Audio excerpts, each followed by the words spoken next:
Hey guys, welcome back to episode 207 of 5 Drinks to Midnight. In the show where we bring the questions, guests bring the drinks, we try to wrap up before midnight. Today we are headed to Seed Library New York to meet up with Alex Lawrence Milia. But before we do, like and subscribe, hit the bells, the whistles, leave a comment if you like what we're doing. Let's get started.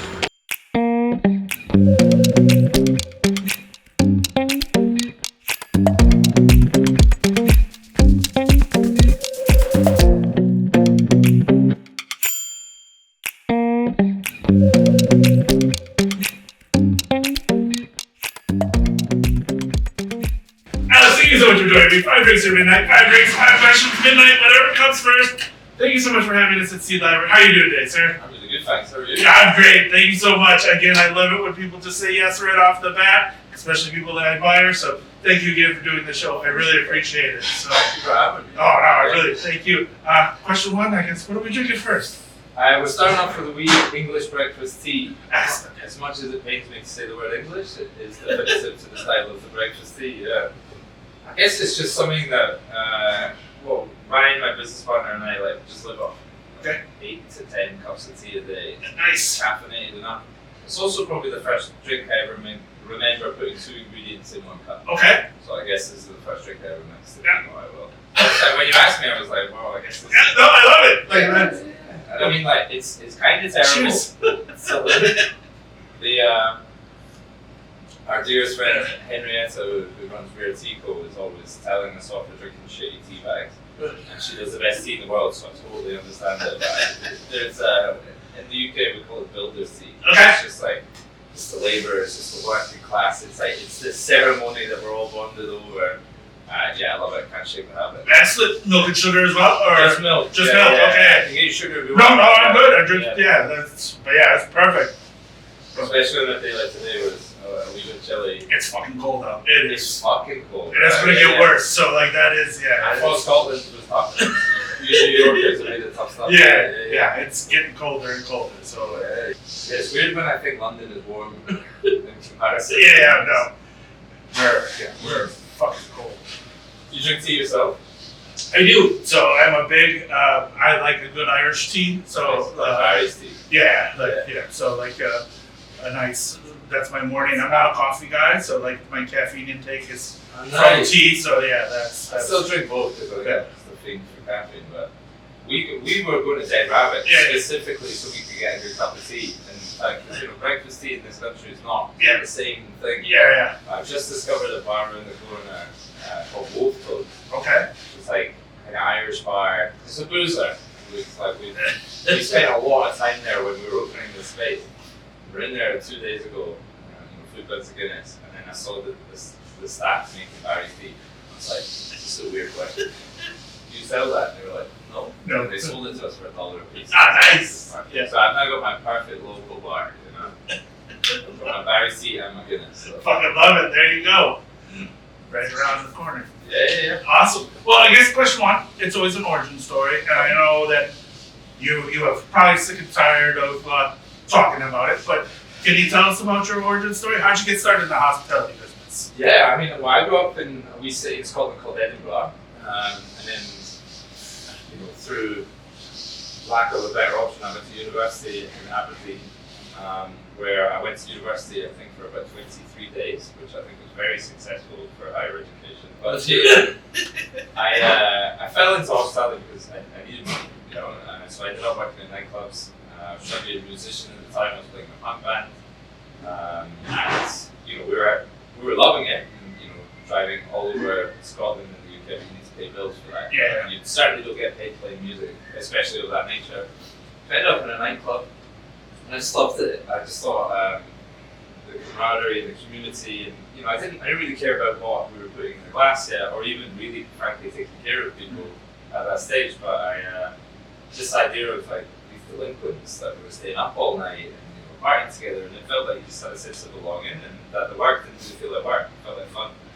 And I just kept at it like that. Started working in pubs, which taught me a lot about operations and business and a bit more serious stuff. I fell into cocktails by accident, but really I think I walked into a bar where my ex-girlfriend was working at the time and ordered my usual drink, which is Jack Daniels and Coke. Yeah. I thought cocktails were blue and pineapple and I do love a good blue drink. Yeah. Oh, no shade now. And they were like, let me make you an old fashioned. And I was like, yeah, whatever. I'm sure this will cost me my entire pay packet. And it just blew my absolute socks off. Alright. From then I was just hooked. Hooked on the idea of cocktails, hooked on the idea of taking care of people. Okay. It was that moment of guidance and sort of come into our world that made it so amazing. Since then, I've just been utterly devoted to it. Okay. Yeah. Such that the origins is the northeast of Scotland. Alright. Which is not the most common place for, I guess, cocktail hospitality, but actually we produced a lot of quite impressive people. Yeah. The world. Then how did you become part of the line? Well, I was doing pretty well. I was working at a bar called Orchid in Aberdeen, which was, I guess, like the premier, like, creative cocktail bar up there. And we were doing some great stuff. I ended up in gin. We were doing all sorts. I was doing competitions, and I came down to London for World Class, which I didn't do very well in. But I stayed with a friend, Aidan Bowie, who sounded very directed Dead Rabbit. Okay. And he was working at Dandelion. And I'd been a white lion in the past, and I didn't get it. I didn't understand like what they were trying to achieve there. I also didn't really have enough maturity to see beyond the shock factor of no ice when citrus. And in hindsight, I wish I did. But I went to Dandelion to meet Aidan because I was staying at his house, and I was just like, "This is the best bar in the world." Like, immediately, just opened maybe 6 months prior, maybe even less. The drinks were so beautiful, so creative. The flavors were put together in a way that I've never seen before. The use of like premium ingredients, which like wasn't a thing where we were at the time. And I sat there. I think I went in 4 o'clock when they opened, and I was there when they closed. Oh wow! Did the whole menu. Was very drunk, obviously. Did horrendously world class the following day. Not just for that reason. I just fell in love with it, and I think I asked Aidan for a job like every day for about 6 months. Okay. I'll wash glasses, I'll do anything. And eventually, I think Ryan actually tried to block me getting hired.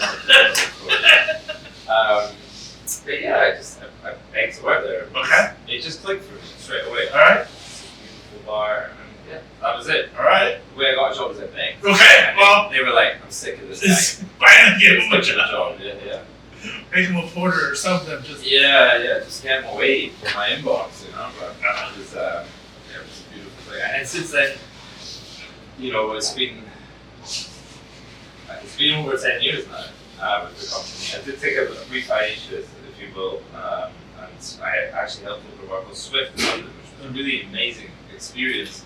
But also really important to realize that like Lion just really lined up with my values, and since then I've not only enforced those values, I've helped grow them in our own way, in new ways, and we've gone from a couple of projects in London to 5 globally, which is always like similar value sets rather than just rolling out the product. Sure. So it's a fucking nightmare. No, I bet. I do love it, yeah. Like it's gotta be an endeavor like that. It has to. We definitely don't do it the easy way. Yeah. I wouldn't change the way we do it though. So I'm very thankful for the career, the journey, the leniency to like go and explore other things when something happening. I was next to around 2 years, so it's been a journey. And I mean, I really feel like we're just getting started, which is both exciting and terrifying. Yeah. So there you go. Yeah. Was there a moment like where you could just where you knew bartending was going to be a long time thing instead of like a shift to shift thing, or? I guess it wasn't maybe like a lightning bolt moment. It was definitely into my life where I'm like notorious for completely undervaluing myself in a lot of ways. So I basically I was the trainee assistant general manager of a high volume bar pub kind of situation in Aberdeen. So I was working my full-time job there. I was young, I was maybe 20 years old, so maybe 21. Too young to have that much responsibility in hindsight, but it was what it was. And I decided in order to get a job in cocktails, I would work for free washing glasses in another cocktail bar. Okay. And I think when you're that maniacally dedicated to something that you wanted that much that like 100, 110 hour weeks or like whatever, and like after that you don't get paid for it. You're like, yeah, I think I'm on this. Yeah. And it's also probably the first time in my life where I realized that putting in the graft and and the sacrifice will get you where you want to go. And I think that was very reinforcing. I just like to be able to put in a sense of individual work and get the reward out of it. Like, I never really applied myself like to anything in that way. Maybe music, I was also a crap musician. There's nothing I can do about that. So, What'd you play? I play guitar. All right. Very cool guitar.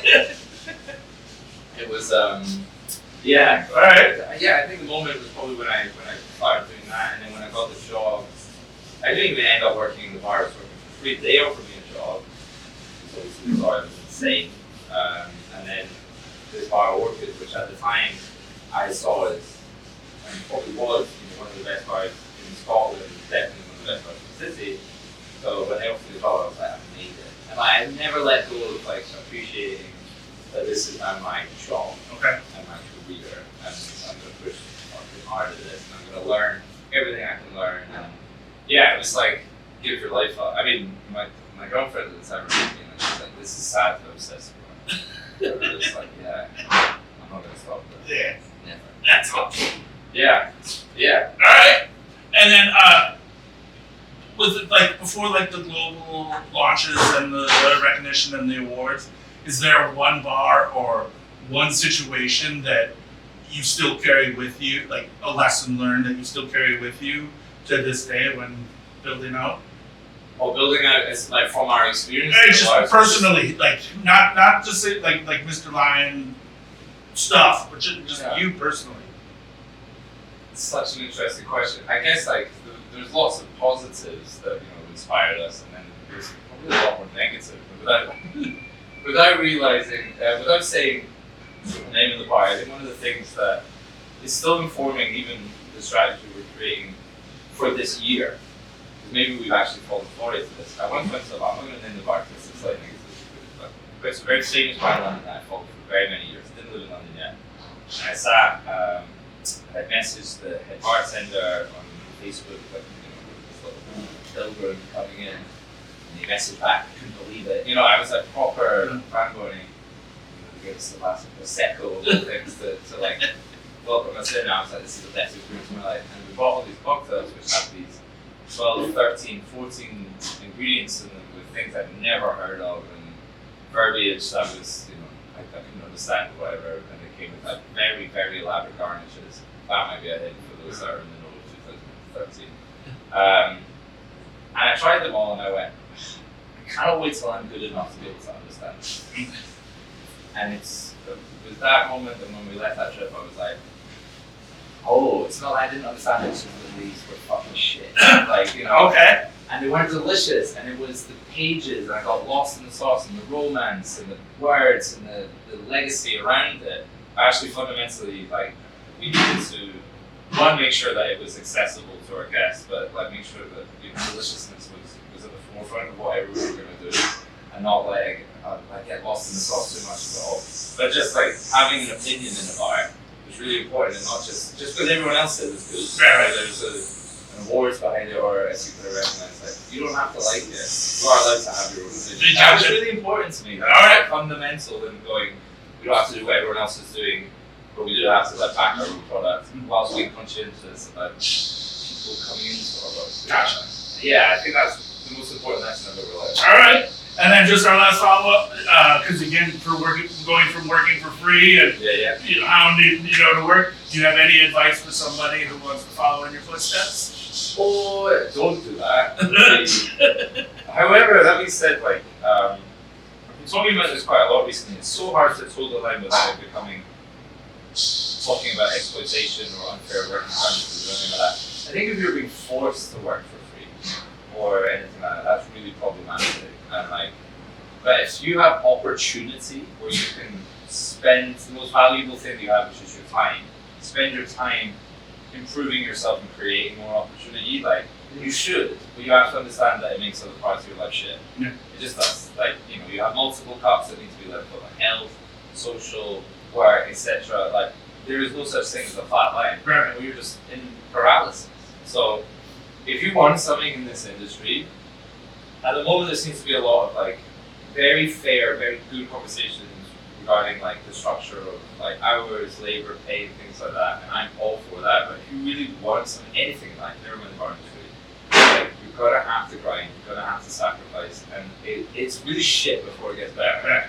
I'm still kind of waiting forward to get better, but what I'm saying is, I just think I did a very extreme. I'm quite an extreme person. That's not evident by some of these anecdotes already, but if you really want it, like you have to sacrifice. No one's coming to save you. No one's going to hold your hand through the process. Like, so write down it is what you want. Make a plan and design that you want to get there. And we have the beauty of things like AI. They'll break it down to step by step, and just do that from the plan. Right. That's it. Right. But don't expect to be like, oh, I bartended at like a decent level for 2 years. Where's my $250,000 job? Fucking find me when you find that. Yeah. You know, like, so, yeah, grind. All right. I would say. I think that's perfect. Well, there we go. Yeah. Question 1 done. Perfect. Cheers. Salute. All right. So should we move on to something boozy then?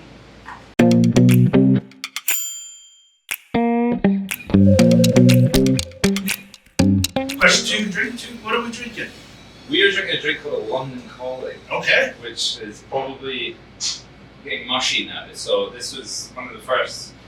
Well, the cocktail on the menu at Dandelion, one of the first ones with a riff on this drink. Okay. I have to admit, they augmented the classic very fucking lightly. So it's pretty much still this drink. All right. And because it's called a London Calling, I think it's a sense of irony that I fell in love with that bar at that moment and went to London. So it's just gin, Pinot Sherry, lemon, such work, but it's like easy, crispy, clean. Cheers. The measurements are slightly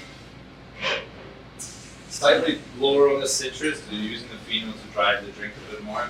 So it just becomes like a really like crispy little aperitif. Yeah. I could drink it all day. Absolute danger. Obviously, we've done it in daytime sizes. Yeah. It's midday. Yeah. Anyway, yeah. Yeah. But yeah, it's just like it's one of my perfect cocktails because it's greater than the summer is part very clearly. Yeah. You get all the flavors, but Yeah, it's so good. here you go. Cheers. Salud. All right. So, question 2. We usually do a little social stalking, research, and by doing that, we reach out to former guests, and I ask questions. If anybody had any questions for you. So, one of our guests is your business partner. So, Ryan came back with a bunch of questions. So, are you down for a little rapid fire from Ryan? As long as he understands that, he's gonna get it with both barrels. Let's go. All right. So, question 1. I'm gonna read them just so I make sure. Your favorite drink from the Lion Bars?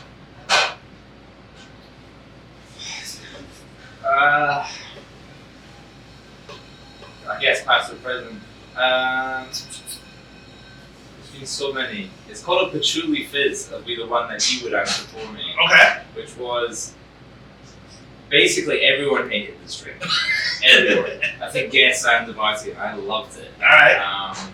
So it became a bit of like a running joke. It's a gin fizz with a touch of apricot green tea and then a patchouli tincture. And you can imagine that like if we used a subtle amount, it would have been delicious. We didn't. We used like loads. So I guess we'd have it. They just smell like a hippie. So I did love that. But like probably present day, we do a drink both here in New York at Seed Library on our classic section, but it's a line actually called an unfiltered martini, which is literally vodka. Here we're using haku, over the road we're using Volgard. So kind of potatoes, and you've got the rice, but they both have very creamy textures, and potatoes. That's it. Okay. We put the potatoes through a fermentation process, and it takes them from raw potatoes, not delicious, straight to almost vanilla ice cream. Oh wow. Yeah. Okay. And it is just literally 2 ingredients. So I love the simplicity of it. I love the oddity of the technique, and I just think it's a perfect execution of what I think is brilliant about the company. When we do something mad, but it's very delicious and accessible, and people are like, a potato. I'm like, yeah, potato. Yeah. All right. I wasn't stubborn. Like, yeah. All right. There you Okay. And then your favorite technique that you've ever done at Ohio. Now, I personally have made. That's what it said. I kind of think all the techniques I've done in hindsight are pretty bad.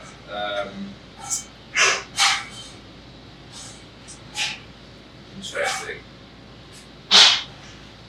I guess I'll caveat with the weirdest setting that we've ever done, which was when I did a series at Dandelion. It was exploring essentially commentary on ingredients long before that was a big thing. So you would buy a ticket, you come, you have folk culture, whatever. Some of it was about farming, some of it was about seeds analysis.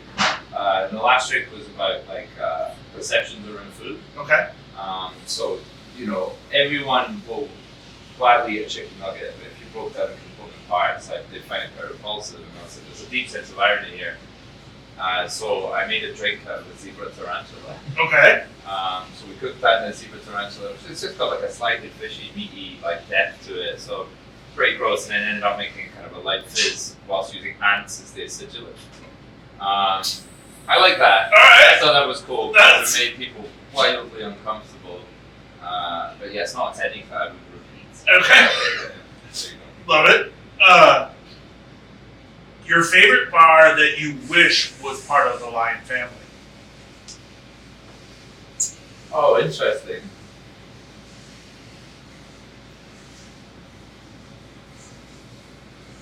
That's tough, right? Because I do feel, I think the bar that I feel that we would be able to continue to work on in a synergistic way would always be somewhere like Caretaker's Cottage in Melbourne. Those guys just have similar approaches to ingredients and fun and philosophy. So I would say I think they fit perfectly. In terms of a bar that I personally would just love to be able to work on, I think Roda Husa in Stockholm, their approach to ingredients is the bar for me. Okay. So there you go. All right. And then the place you found most exciting for ingredients? Yes. It's always the place where I know the least, right? So Okay. I think Mexico, spending time down there for the last couple of years before moving back to London, everything was brand new.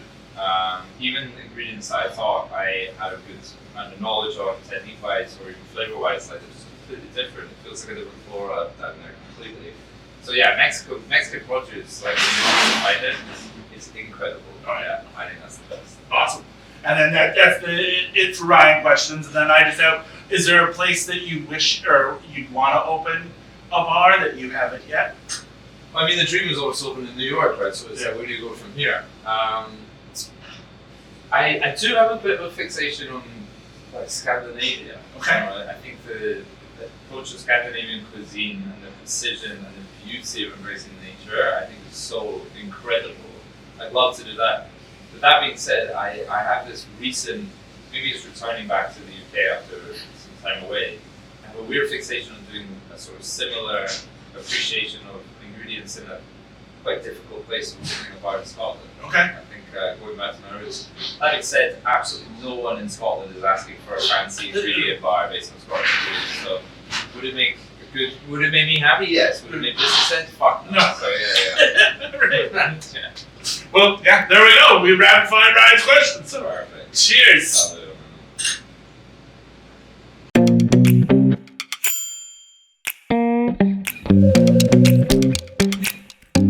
Question 3, drink 3. What are we drinking? We're drinking an all cognac Sazerac, which is probably my nickety order. People sneer at me for ordering, but it is without a doubt my favorite finisher for any evening, and I could drink sadly too many of them. So. Perfect. That's nice. Yeah, we always it's also quite indicative of how we make classics at Lyan. We make classics very much based on Petrasky's school of thought. Yeah. Believe it or not, Dandelion itself is Petrasky Bartender. It's milk and honey guys. So a lot of people think that we're not classics guys. We might have big classics people, and I think we're honestly talking about bringing them back more in a lot of ways. But that being said, we always end up doing things slightly differently. So we look at absence rinses, we dose in the absence in a particular way, and try and control it a little more. And this is just why I end up liking this drink a lot. But I kind of only seem to drink it in Lyan bars. Okay. That's no judgment on anyone else. It's just because I'm heavy. Good. All right. So question 3. I'm gonna read this one as well. When launching a bar in a new city, what do you listen to first? The culture, the staff, or your gut? Oh, that's such a good fucking question. All all three of them have value, and I think if you listen to the culture and the staff first, then you're defeating the point of, like, I guess, trying to be authentic. You can't ignore them. But my guys, the first thing that I listen to them almost everything. Okay. I feel like over the years, whether that's through like experience or, you know, stupidity, like my gut's pretty good at with like intuition. So yeah, you can get a feel for like, should we be here? Can we be here? Like, what's going well? Like, what's accepted as the status quo, but actually we don't agree with, and like, what can we flex on and what shouldn't we flex on? And actually, I think we're doing all right, because opening a bar in the city, like, it's a matter of fact, like, there are a lot of people who are very welcoming. A lot of people that aren't. Right. So I think you have to be instinctive on what you're going to stick to your guns on. Okay. Yeah. Because, like, I mean, like you said, you love to open a bar back in Edinburgh, but like you can. But My gut tells me they don't want me to do that. Right, but like, do you think though that maybe going like if your gut did say yes, like, do you think like it's like maybe it's just something that they haven't experienced yet, or is it? Well, I think Edinburgh crushes it, and Ryan arguably is Bartending Do started in Edinburgh, right? He was at Bramble, and they produced like countless amounts of influential bar industry people, and like, you know, he's got mega famous bars, you know, picking up accolades and whatever, if that's your thing.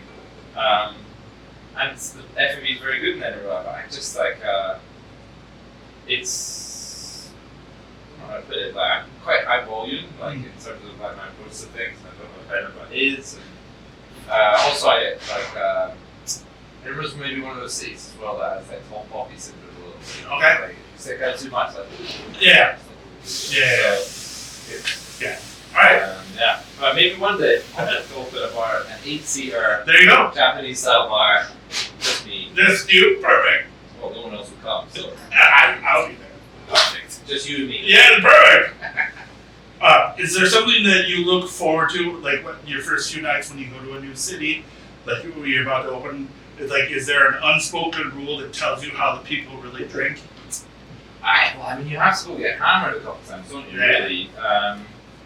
And I mean that loosely, responsibly, but I mean, when we first arrived to the city, we've usually been there a couple of times. You know, obviously, like New York, my number one goal when I was a bartender 24, 25 was just to visit once. You know, I never thought we opened a bar there. I still can't really believe it. But when we go there, I think it's about obviously drinking with the local cocktail bartenders is cool and super important. I think connecting, you know, with a great restaurant and asking them questions, like maybe not the it bar or the it restaurant, but it's something that's been around for a while.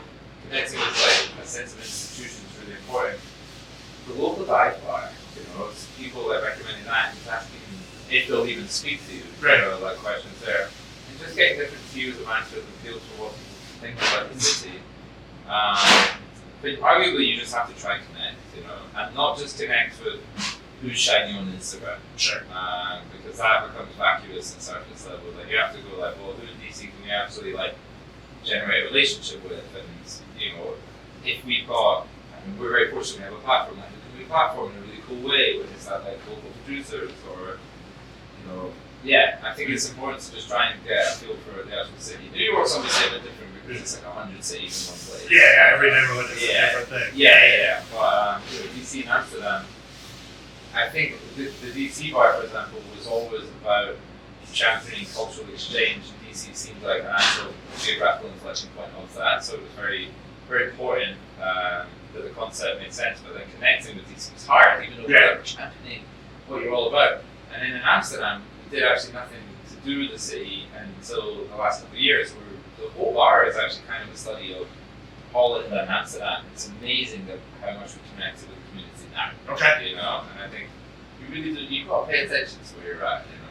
Do you have like a method or like a checklist, if you will? Like, do you do like fine drinking one night and then mid-tier bar, dive bar, or is it more like we just kind of scatter and see what trouble we get into? I think the way that you should pivot any night out, whether that's an agenda to connect with the city or your own thing, is, you know, it's actually in like our company like guidebook. It's like there's always an appropriate space outside work, you know. So I think you can do multiple different things.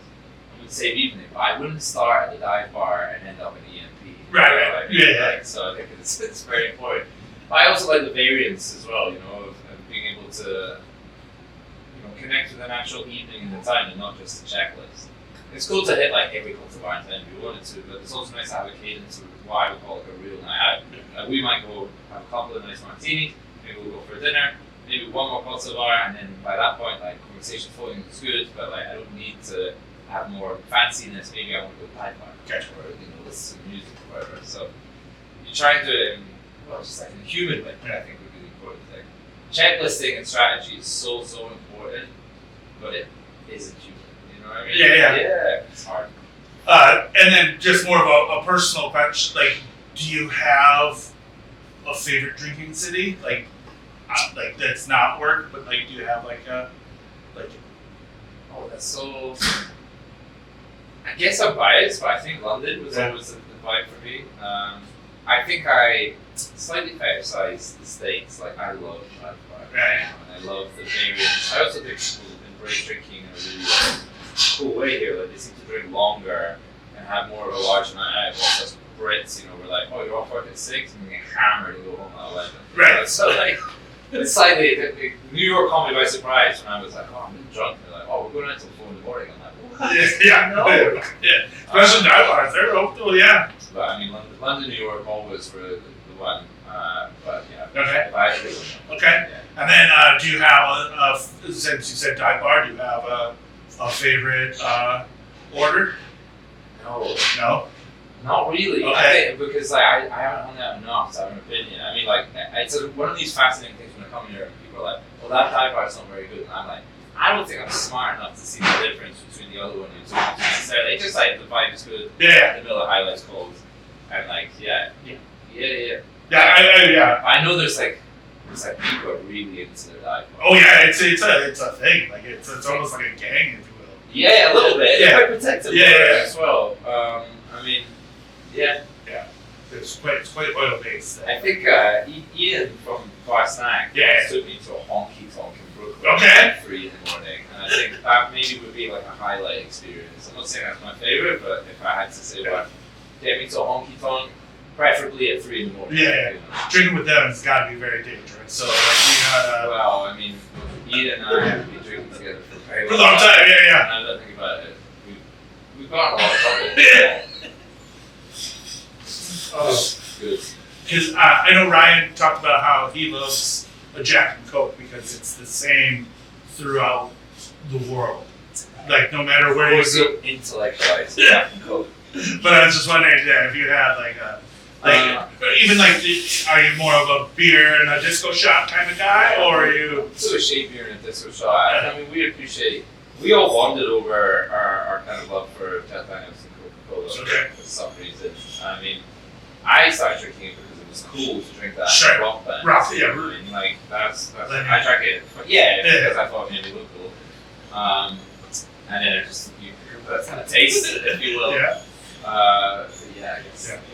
Beer's the shot. Pretty boring actually. Nice, but I seem to have picked up this habit of Guinness. I've always drank pints of Guinness, but like recently, we've just had a new head of creative join us called Adrian. He's actually worked for a few years. We just stepped up to like an executive level and nothing single the part. Irish lad. And he always used to joke to me about drinking 8 pints of Guinness. Okay. That's not a lot of pints, man. I don't think I could drink 8 pints of Guinness. Fucking bread. When we opened Seed Library New York, we drank multiple days of 8 pints of Guinness, so it seems to be our new thing. Okay. Be like, we go drink 8 beers. All right. Yeah, all right. Well, then off of that, just because, again, when we interviewed Ryan, he talked, he loves Guinness in a champagne flute, which now is the only way I use my champagne flutes at home. It's good. It is really good. Like, I think that you guys need to have a branded champagne flute that is... There we go. I mean, I think this is the only bar that we don't do it in champagne flute. Yeah. Seed Library New York seems to have run with...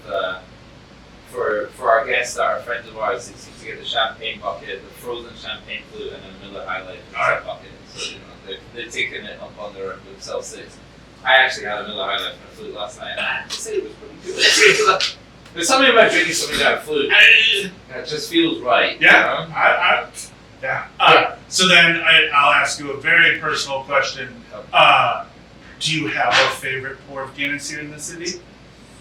Oof. I guess, again, that's a big deal for people. It is. I mean, okay. How about I'll give you a very personal answer.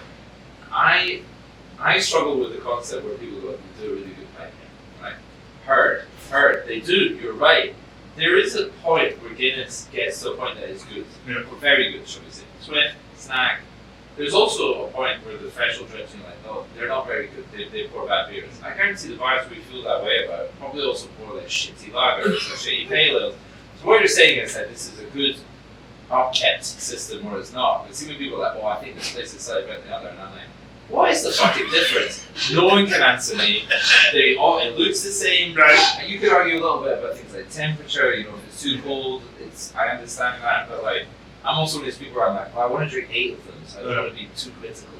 You're disappointed for the back. And people have made it their personality to comment on like, this pint is the best pint. I'm like, well, what's the difference between that pint and that pint? And they're like, and I'm like, alright, nothing. Okay, great.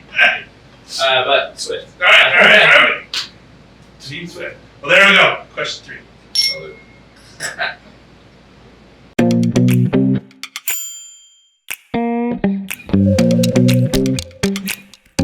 Question 4, drink 4. What are we drinking? We're drinking British staple of gin and tonic. Excellent! Right? And I mean, it's from Tuesday when you asked me for 5 drinks.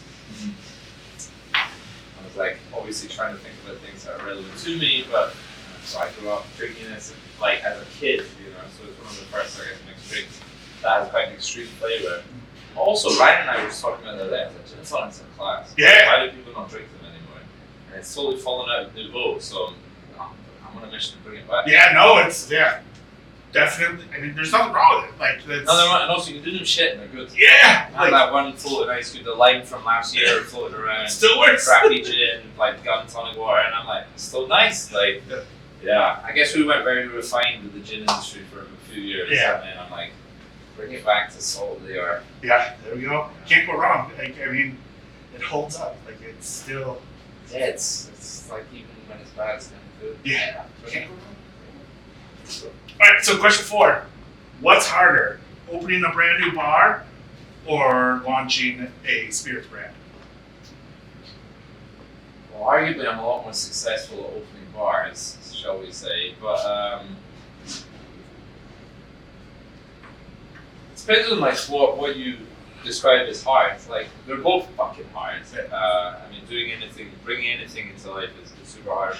Bars are, when you have the experience to open bars, are hard financially, the work, marketing, all the kind of tangibles are there.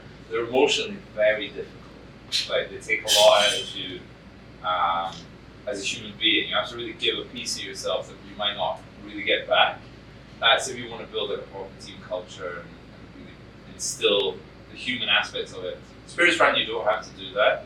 But spirits brand is inevitably much harder in terms of like being able to make a sustainable business and like this kind of market, raising funding, like starting to understand supply chains. And I have beautiful partners on this side that help us out. I mean, I have a company called Whitebox quite well. And it was the problem with spirits brand is like you're definitely going to fail until you're not. Okay. Well, it's a bar like you might not fail. That's how I feel. Okay. But it depends. Like spirits brands still take it out of you, but just depends. You couldn't basically not obsessively give part of your soul to opening a bar. So if that's hard in your head, don't do that. Okay. And then a spirits brand, you just have to be dumb enough to try. Alright. Easy. So maybe bars. Okay. Harder.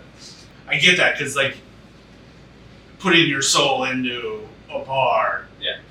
people don't like it. You're like, well, it's fine. It doesn't work for you. But putting your soul into a brand, that's almost like, oh, I just don't you like It it. can be, yeah. Yeah. I mean, like, I guess people do that. Spirits brands are just hard because a lot of the time it doesn't matter how good the liquid in the bottle is. It doesn't. It's about, did you get your positioning right, the marketing right? I mean, I guess bars are kind of also like that to a degree.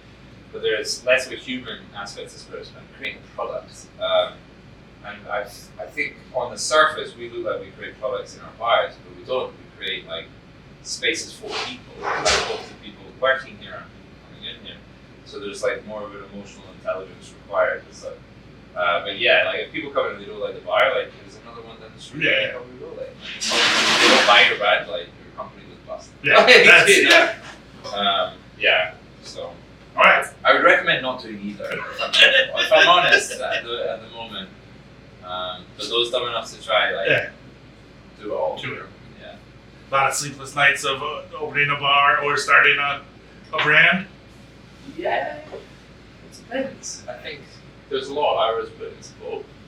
A lot of anxiety that comes with both, but because as you grow through business. Yeah.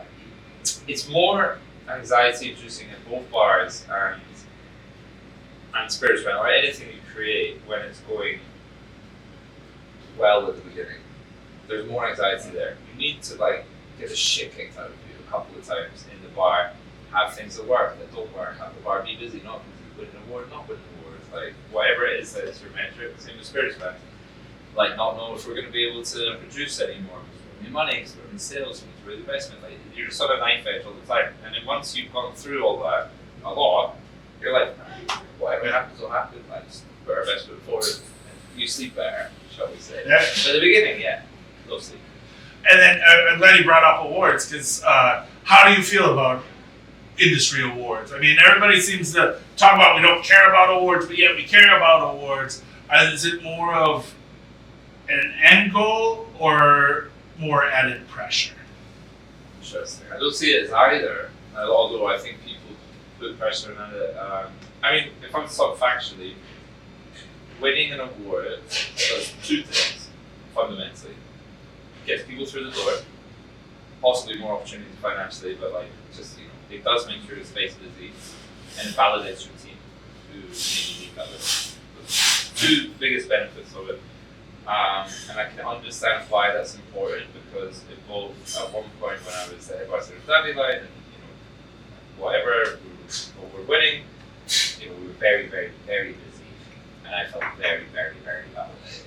But I also saw that when the flip side of that happens, what that does, the validation, and to an extent to the business level, it's pretty aggressive.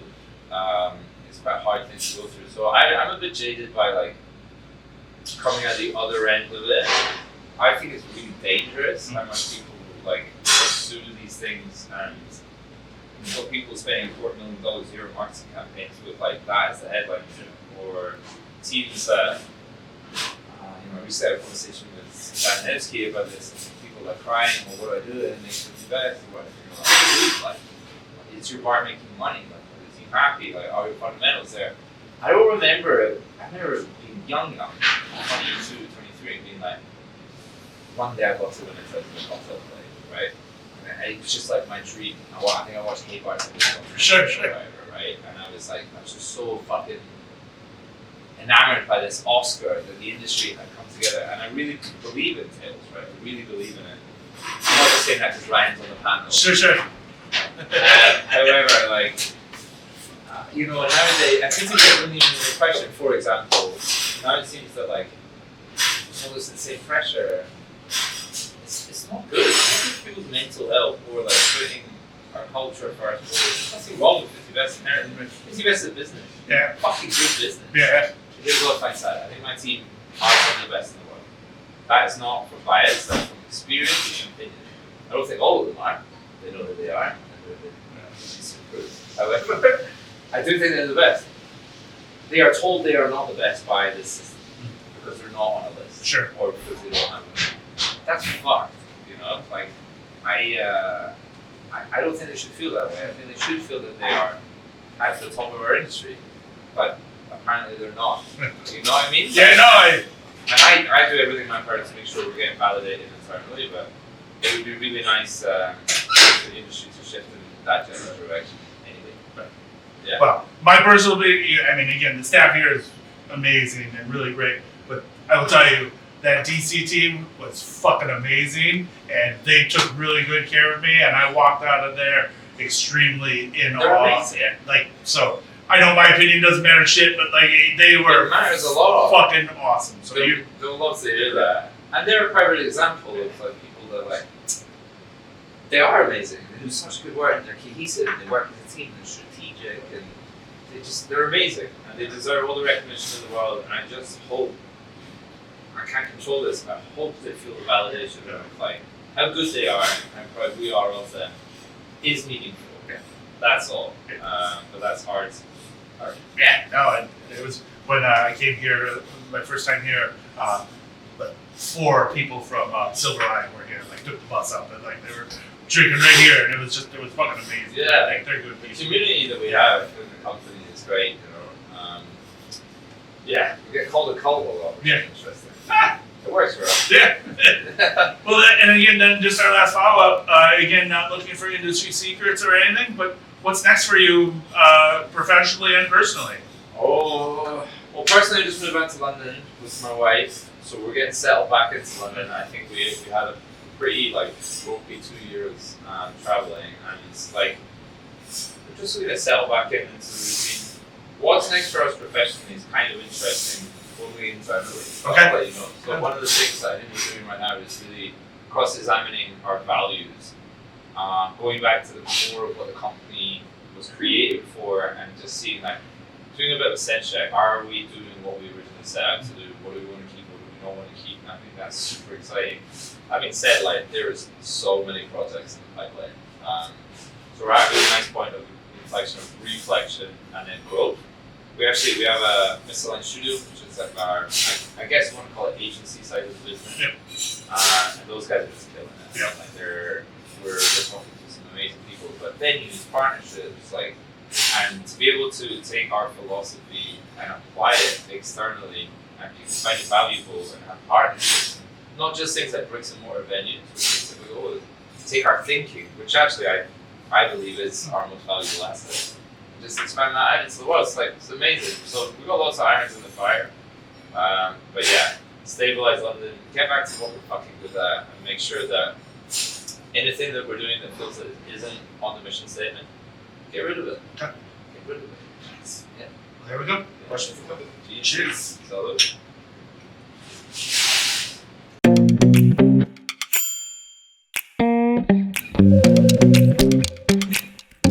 Question 5, grade 5, last drink of the night. What are we drinking? Lioness whiskey.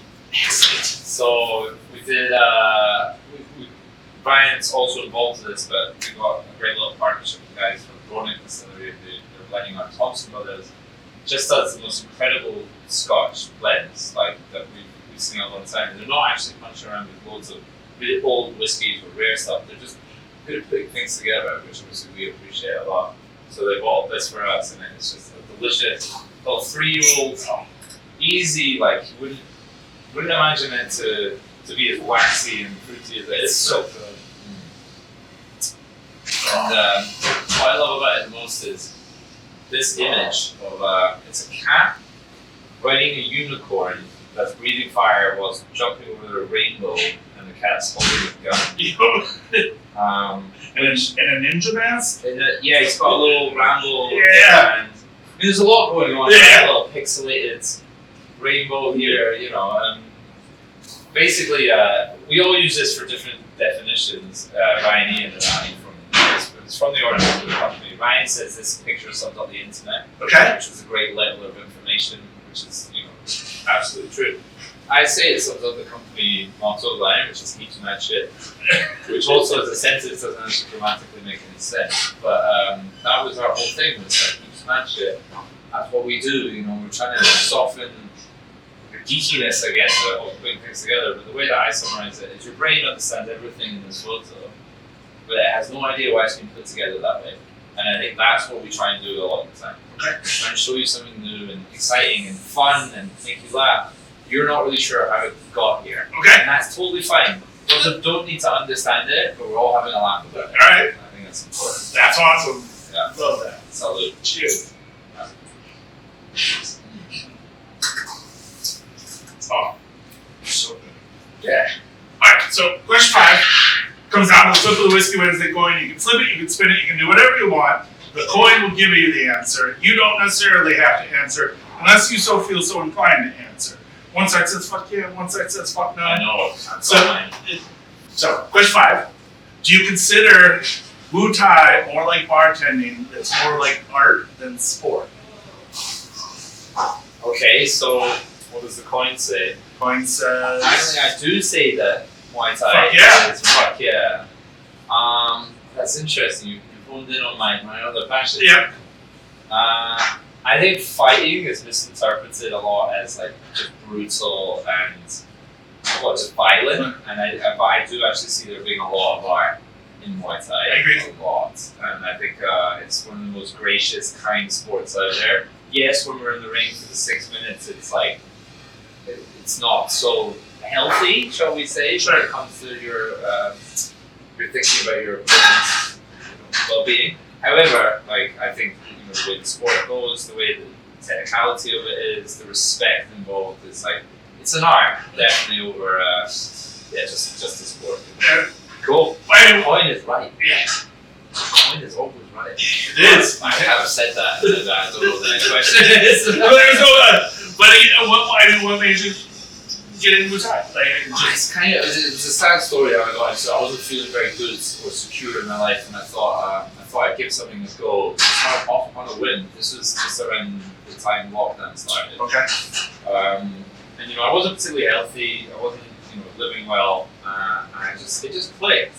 I didn't know anything about it. It's not like I was passionate about combat sports. Nothing. 30 years old, out of shape. Got into it, had a nice trainer, went to a gym in London and really connected with my trainer. He's still one of my closest friends today, Ruben. He's the guy. And I just the more I learned about this sport, the more I fell in love with it. And when we went to Mexico, I didn't really have loads of friends. It was quite a hard cultural clash, whatever. I got in with the Muay Thai guys. It's beautiful, the way they live, the focus, it's just the greatest community ever. That's awesome. And then from there I became very obsessed with the sport. I love it all of that. Sure. Hopefully this is the year that I'm going to Thailand for a decent chunk of time. Oh, nice! Yeah. I don't know how my wife is, but she come visit. Yeah. When you say to train or to fight? To train. Okay. Well, hopefully to fight as well. Okay. I'm getting on a little bit when it comes to Muay Thai age. I'm 35 in a couple of months, which is it's not old, but I've competed a couple of times now, and I love it. But my window is getting a little bit shorter. Gotcha. So I'd love to go and give it a go. And in Thailand as well, there's no amateurs. Right. You just fight professional rules against a truck driver. Yeah. Let's go. All right. Yeah. Could be really bad. Well, I don't mean this, but you're huge. Your reach, you're a tall dude. Well, your reach and your legs are yeah. You can keep them away from you for a very long time. We'll try. Thank you so much. Thank you. That's 5 drinks down, 5 questions answered. Thank you so much for having us at Seed Library. I can't wait till we drink together again. So, cheers to you. Thank you so much.